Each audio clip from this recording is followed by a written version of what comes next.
हम जानते हैं कि लोक परलोक क्या है, जैसा हमें गुरुजी ने बताया कि आत्मा परमात्मा क्या है, जीवन मरण क्या है। अब हम आगे बढ़ते हैं और जानते हैं गुरुजी कि लोक परलोक क्या है। देखिए, लोक परलोक को समझने से पहले मैं आयुषी जी थोड़ा सा अपने दर्शकों को थोड़ा सा सारांश दे दूं कि मैंने अभी बताया कि जो इस संसार की जितनी भी चैतन्यता है वह सब आत्मा है, और इस चैतन्यता को जन्म देने वाला जो भी कारक है वो परमात्मा है।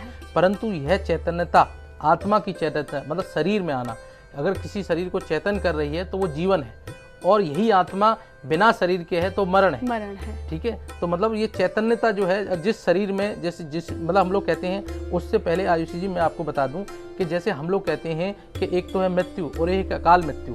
मृत्यु यह है कि किसी जैसे ज्योतिष में जैसे कोई जातक पैदा हुआ, उसमें यह पता रहता है कि ये जातक का सूर्य इतनी डिग्री पे, मंगल इतनी डिग्री पे, चंद्रमा इतनी डिग्री पे, और इस जातक के शरीर में ऐसी एनर्जी आई है और ये उस समय मरेगा।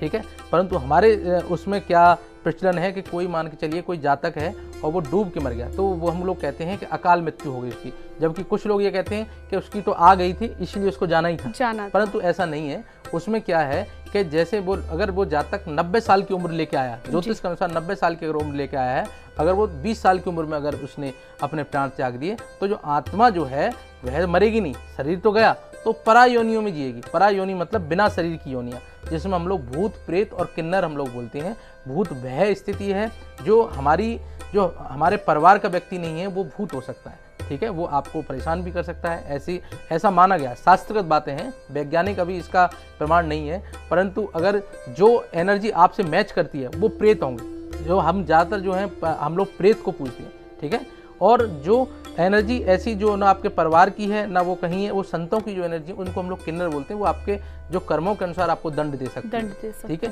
तो हम लोग ये बोलते हैं, हमने कहा कि आत्मा परमात्मा, आत्मा जो है वह शरीर में जो चली जाती है तो वो जीवन है, और जो है अगर उससे निकल जाती है तो मरण है। तो जीवन मरण है। अब उसके बाद अगर हम लोक परलोक की बात करें तो शास्त्रों में लोक परलोक की अवधारणा जीवन के बाद की स्थिति और आत्मा की यात्रा के रूप में मतलब समझने का प्रयास करती है। हिंदू धर्म में यह माना जाता है कि मृत्यु के बाद आत्मा स्वर्ग यानी देवलोक या नरक या यमलोक में जाती है, जो आत्मा के कर्मों के आधार पर निर्धारित होता है। शास्त्रों में यह भी उल्लेख है कि आत्मा को सभी कर्मों का फल जब अपना प्राप्त कर लेती है तब उसका पुनर्जन्म के चक्र से वह मुक्त हो जाती है और परमात्मा के साथ मिल जाती है। इसी को मोक्ष कहते हैं। परलोक की यात्रा आत्मा के लिए एक शुद्धिकरण की प्रक्रिया है, जहां वह अपने पिछले जन्मों के कर्मों के आधार पर विभिन्न लोकों में निवास करती है। अगर ज्योतिषीय दृष्टिकोण की बात करूं तो ज्योतिष में लोक परलोक की अवधारणा राहु और केतु के साथ जुड़ी होती है, जो व्यक्ति के जीवन में उसके पिछले जन्म के कर्म और वर्तमान जीवन की चुनौतियों को दर्शाते हैं। राहु और केतु व्यक्ति के आध्यात्मिक विकास, आध्यात्मिक परीक्षा और अंत में मोक्ष की दिशा में आत्मा की यात्रा का संकेत देते हैं। ज्योतिषीय दृष्टिकोण में अगर ज्योतिषीय दृष्टिकोण से बात करूं तो ग्रहों की स्थिति और उसके योग जो है यह संकेत देते हैं कि आत्मा की परलोक यात्रा कैसी होगी और किस प्रकार का उसको अनुभव प्राप्त होगा। और मनोवैज्ञानिक दृष्टिकोण से बात करूं तो मनोविज्ञान में लोक परलोक की अवधारणा को व्यक्ति की मानसिक स्थिति, विश्वास प्रणाली और मृत्यु के बाद जीवन के विचारों के रूप में समझा जा सकता है। परलोक की धारणा व्यक्ति के मानसिक स्वास्थ्य पर गहरा प्रभाव डालती है।